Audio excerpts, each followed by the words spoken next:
ಶ್ರೀ ಲಿಂ ಸಿದ್ಧಲಿಂಗ ಶಿವಯೋಗಿಗಳ 92ನೇ ಜಾತ್ರಾ ಮಹೋತ್ಸವ ಬಸವನ ಬಾಗೇವಾಡಿ ತಾಲೂಕಿನ ಇಂಗಳೇಶ್ವರ ಗ್ರಾಮದ ವಿರಕ್ತ ಮಠದಲ್ಲಿ ಸಿದ್ಧಲಿಂಗ ಮಹಾಸ್ವಾಮೀಜಿಯವರ ಪತ್ರಿಕಾಗೋಷ್ಠಿ ಉದ್ದೇಶಿಸಿ ಮಾತನಾಡುತ್ತಾ ಜೂನ್ 22ರಂದು ಶ್ರೀ ಲಿಂ ಸಿದ್ಧಲಿಂಗ ಮಹಾಸ್ವಾಮಿಗಳ 92ನೇ ಜಾತ್ರಾ ಮಹೋತ್ಸವ ಮತ್ತು ಗುರುವಂದನಾ ಕಾರ್ಯಕ್ರಮ ಇಂಗಳೇಶ್ವರ ಗ್ರಾಮದ ವಿರಕ್ತ ಮಠದಲ್ಲಿ ಜರುಗುವುದು. ಈ ಕಾರ್ಯಕ್ರಮದಲ್ಲಿ ಹಲವಾರು ಸ್ವಾಮೀಜಿಗಳು, ರಾಜಕೀಯ ಮುಖಂಡರು, ಊರಿನ ಗಣ್ಯರು, ಗ್ರಾಮಸ್ಥರು ಭಾಗವಹಿಸುವರು ಅಂತ ಹೇಳಿದರು. ವರದಿ ಮೆಹಬೂಬ್ ಗುಂತ್ಕಲ್, ಸಮೃದ್ಧ ಕರ್ನಾಟಕ ನ್ಯೂಸ್, ಬಸವನ ಬಾಗೇವಾಡಿ. ಇತಿಹಾಸದೊಳಗೆ ವಿರಕ್ತ ಮಠದ ಪರಂಪರೆ ಇತಿಹಾಸದೊಳಗೆ ಅತಿ ಸಣ್ಣ ವಯಸ್ಸಿನೊಳಗೆ ಪಟ್ಟಾಧಿಕಾರ ಹೊಂದಿದ ಪೂಜ್ಯರಂದ್ರೆ ಹಿಂಗೆ ಲಿಂಗೈಕ್ಯ ಚನ್ನಬಸವ ಮಹಾಸ್ವಾಮಿಗಳವನು. ಪಟ್ಟಾಧಿಕಾರ ಆಗ್ಬೇಕಾದ್ರೆ ಸುಮಾರು 18 ವರ್ಷ, 20 ವರ್ಷ, 22 ವರ್ಷಕ್ಕೆ ಎಲ್ಲರೂ ಪಟ್ಟಾಧಿಕಾರ ಆಗ್ತಾರೆ. ಆದರೆ ಅಪ್ಪುಗಳು ಈ ಪಟ್ಟಾಧಿಕಾರ ಯಾವಾಗ ಮಾಡಿದ್ರಪ್ಪ ಅಂದ್ರೆ ಕೇವಲ 11 ವರ್ಷದಾಗ ಈ ಮಠಕ್ಕೆ ಪಟ್ಟಾಧಿಕಾರ ಮಾಡಿರ್ತಕ್ಕಂಥ ಪೂಜ್ಯರು.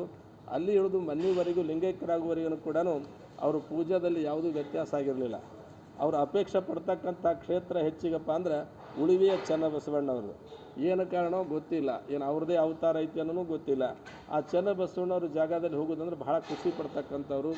ಅದು ಯುಗಾದಿ ಪಾಡ್ಯ ದಿವಸ ಅಂದ್ರೆ 2-3 ದಿವಸ ಮುಂಚಿತವಾಗಿ 2000 ಜನ ಭಕ್ತರನ್ನು ಕರ್ಕೊಂಡು ಅಲ್ಲಿ ಪಾದಯಾತ್ರೆ ಮಾಡ್ತಕ್ಕಂಥ ವಿಶಿಷ್ಟತೆ ಜೊತೆಗೇ ಆ ಉಳಿವಿಗೆ ನಾವು ಈ ಸರಿ ಪಾದಯಾತ್ರೆಗೆ ಹೋದಾಗ ಆ ಪಾದಯಾತ್ರೆಯಲ್ಲಿ ಅವರು ಏನು ಮಾಡಿಕೊಡ್ಬೇಕು ಎಲ್ಲ ಕೇಳಿದ ಕೂಡಲೇ ಅವಾಗ ಇಲ್ಲ, ಇದನ್ನು ಗದ್ದಿ ಕೊಟ್ಟಾಗ 5.5 ಲಕ್ಷ ಒಂದು 2.5 ಲಕ್ಷ 7-8 ಲಕ್ಷ ಕೊಟ್ಟು ಭಕ್ತರು ಕಟ್ಸಾಕತ್ಯಾರ.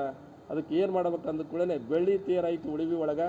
ಆ ತೇರು ಅದಂಥ ತೇರನೇ ಅಪ್ಪುಗಳ ಪುಣ್ಯತಿಥಿಗೆ ಆ ಬೆಳ್ಳಿ ತೇರು ಮಾಡಿಸೋಣ ತಿಳ್ಕೊಂಡೇಳಿ ಅಪೇಕ್ಷೆ ಪಟ್ಟ ಕೂಡಲೇ ಆ ಬೆಳ್ಳಿ ತೇರು ಮಾಡಿಸೋದಕ್ಕೆ ಈಗಾಗಲೇ ಅಲ್ಲಿ ಉಳಿವಿ ಸುತ್ತಮುತ್ತ ಎಲ್ಲ ಭಕ್ತರು ಕುಡ್ಕೊಂಡು ಬೆಳ್ಳಿ ತೇರು ಮಾಡಿಸ್ಲಿಕ್ಕೆ ಈಗಾಗಲೇ ಕೊಟ್ಟಿದ್ದಾರೆ. ಅಂದ್ರೆ ಅದಕ್ಕೆ 5.5 ಲಕ್ಷ ರೂಪಾಯಿದ್ದು ಕಟಗಿ ತೇರ ಮೇಲೆ 2 ಕ್ವಿಂಟಲ್ ಬೆಳ್ಳಿ ಅದರತಕ್ಕಂಥದ್ದು.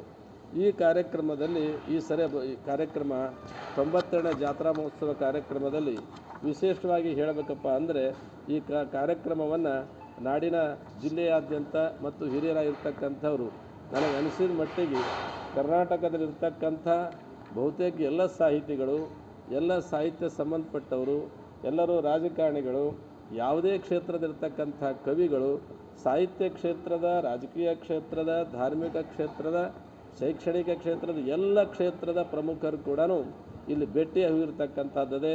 ಅದೇ ರೀತಿ ಒಳಗೆ ಇಲ್ಲಿನೂ ಕೂಡ ಈ ಕಾರ್ಯಕ್ರಮಗಳನ್ನು 8ನೇ ತಾರೀಕಿನಿಂದ ಬಸವ ಪುರಾಣ ಪ್ರಾರಂಭ ಮಾಡಿ 22ರವರೆಗೆ ಈ ಜಾತ್ರೆ ಕಾರ್ಯಕ್ರಮಗಳು ನಡೀತಾ ಇದ್ದಾವೆ. 22ನೇ ತಾರೀಕಿನಿಂದ ಕನ್ನಡ ಸಾಹಿತ್ಯ ಪರಿಷತ್ತಿನಿಂದ ಎಲ್ಲ ಈ ಕೆಲಸ ನಡೀತಾ ಇದೆ. ಯಾಕಂದರೆ ಯಾವುದೇ ರಾಜಕಾರಣಿಗಳ ಹೆಸರು ಹೇಳೋದಕ್ಕಿಂತ ಅವ್ರು ಯಾರು ಅದಾರ ಅವರೆಲ್ಲ ಹೇಳ್ಕೊಂಡು ಭಾಳಷ್ಟು ಇದಾಗ್ತದೆ. ಆದರೆ ಸ್ವಾಮೀಜಿಗಳು ಬರ್ತಕ್ಕಂಥ ವಿಚಾರಪ್ಪ ಅಂದ್ರೆ ಸುಮಾರು ಒಂದು 20ರಿಂದ 25 ಜನ ಮಠಾಧಿಪತಿಗಳು ಇಲ್ಲಿಗೆ ಬಂದು ಅವತ್ತು ದಿವಸ ಕಾರ್ಯಕ್ರಮದಲ್ಲಿ ಭಾಗವಹಿಸ್ತಾ ಇದ್ದಾರೆ. ಅದೇ ರೀತಿ ಒಳಗೆ ಈ ಬಸವ ಪುರಾಣದ ಮೆರವಣಿಗೆ ಕೂಡ ನಡೀತವೆ, ಪಲ್ಲಕ್ಕಿ ಉತ್ಸವಗಳು ನಡೀತವೆ. ಪಲ್ಲಕ್ಕಿ ಬಂದಿರತಕ್ಕಂಥ ವಿಜೃಂಭಣೆಯಿಂದ ಕುಂಭ ಮೇಳ ಎಲ್ಲವೂ ಕೂಡ ವಿಶಿಷ್ಟವಾಗಿರ್ತಕ್ಕಂಥ ಪ್ರತಿ ವರ್ಷದ ಪದ್ಧತಿ ಪ್ರಕಾರ ಅದನ್ನು ಕೂಡ ನಡೀತಾ ಇದೆ. ಅದರ ಜೊತೆಯಾಗಿ ವಿಶೇಷವಾಗಿರ್ತಕ್ಕಂಥದ್ದಂದರೆ ಈ ಸರಿ ಆ ಅಪ್ಪುಗಳು ಲಿಂಗೈಕ್ಯರಾದ ಕೂಡಲೇ ಅವರು ಗದ್ದಿಗೆಯನ್ನು ಕಟ್ಟಿಸಲಿಕ್ಕೆ ಹೇಳ್ತಕ್ಕಂಥವ್ರು ರಾಯಚೂರಿನ ಗಿರಿಜಾಶಂಕರ್ ನವಸಂದಿ, ಬೆಂಗಳೂರಿನ ಬಸವರಾಜ್ ನವಸಂದಿ ಹಾಗೂ ಬಸವರಾಜ್ ವಕೀಲರು ಸಾಲಿ ಅವರೆಲ್ಲ ಪರಿವಾರದವರು ಕೂಡ್ಕೊಂಡು ಒಂದು 5.5 ಲಕ್ಷ ರೂಪಾಯಿದಿಂದ ತಳಗಿನ ಗದ್ದಿಗೆ ಕಲ್ಲು ಹಿಡ್ಕೊಂಡು ಪೂರ್ತಿ ಎಲ್ಲ ಸಮಾಧಿ ಕ್ರಿಯೆ ಅದರ ಸುತ್ತಮುತ್ತೆಲ್ಲ ಮಾಡಿಸಿಕೊಟ್ರು. ಅದೇ ರೀತಿಯಾಗಿ ಅಥಣಿಯದಿರ್ತಕ್ಕಂಥ ಶಿವಾನಂದ ಬುರ್ಲಿ ಅವರು ಹಾಗೂ ಮೆಣಸಿ ಫ್ಯಾಮಿಲಿ ಅವರು ಕೂಡ್ಕೊಂಡು ಅದು ಇದರದ್ದು ಮೇಲಿನ ಮೂರ್ತಿಯನ್ನು 2.5-3 ಲಕ್ಷ ಖರ್ಚು ಮಾಡಿ ಅದನ್ನು ಮಾಡಿಸಿಕೊಟ್ಟಿದ್ದಾರೆ.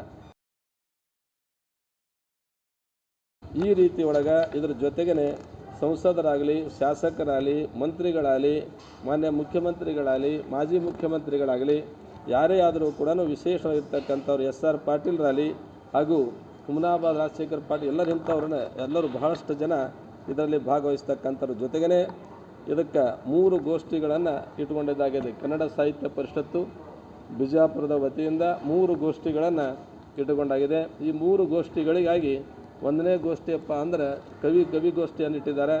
ಅದಕ್ಕೂ ಕೂಡ ಕವಿಗೋಷ್ಠಿಯಲ್ಲಿರ್ತಕ್ಕಂಥ ಜಿಲ್ಲೆಯ ನಾನಾ ಕವಿಗಳು ಇದರಲ್ಲಿ ಭಾಗವಹಿಸ್ತಕ್ಕಂಥದ್ದು ಅದೇ. ಭಾಗವಹಿಸ್ತಕ್ಕಂಥ ಈ ಕೆಲಸದೊಳಗೆ ಅದಾದ ನಂತರದಲ್ಲಿ 12:30 ಗಂಟೆಗೆ ಧರ್ಮಸಭೆ ಕಾರ್ಯಕ್ರಮ ನಡೀತದೆ. ಆ ಧರ್ಮಸಭೆ ಕಾರ್ಯಕ್ರಮ ನಂತರದಲ್ಲಿ ಜಾನಪದ ಸಾಹಿತ್ಯ ಸಂಭ್ರಮ ತಿಳ್ಕೊಂಡೇಳಿ ಅದನ್ನು ಕೂಡ ನಡೀತಿರ್ತಕ್ಕಂಥದ್ದು ವಿಶೇಷವಾಗಿರ್ತಕ್ಕಂಥದ್ದು. ಜಿಲ್ಲೆಯ ಎಲ್ಲ ಅಧಿಕಾರಿಗಳು, ಜಿಲ್ಲೆಯ ಎಲ್ಲ ಶಾಸಕರು ಕೂಡ ಭಾಗವಹಿಸುವ ಜೊತೆಗೇ ಮಠಕ್ಕೆ ಸಂಬಂಧಪಟ್ಟಿರ್ತಕ್ಕಂಥ ಸುಮಾರು ಸಾವಿರಾರು ಗಣ್ಯಮಾನ್ಯರುಗಳು ಕೂಡ ಇದರಲ್ಲಿ ಭಾಗವಹಿಸ್ತಕ್ಕಂಥದ್ದು ಅದೇ. ಅದರ ಜೊತೆಗಿನ ಸಂಗೀತ ಕಾರ್ಯಕ್ರಮ ಕೂಡ ಅದಾವೆ, ಪುಸ್ತಕ ಬಿಡುಗಡೆನೂ ಅದಾವೆ, ಸಂಗೀತ ಕಾರ್ಯಕ್ರಮ, ವೀಣಾವಾದನ ಕಾರ್ಯಕ್ರಮ, ತಬಲಾ ಮೃದಂಗ ವಾದನ ಕಾರ್ಯಕ್ರಮಗಳು, ವಿಶಿಷ್ಟವಾಗಿ ಭರತನಾಟ್ಯಗಳು ಕೂಡ ನಡೀತಾವ ತಿಳ್ಕೊಂಡು ಹೇಳ್ತಾ ಈ 90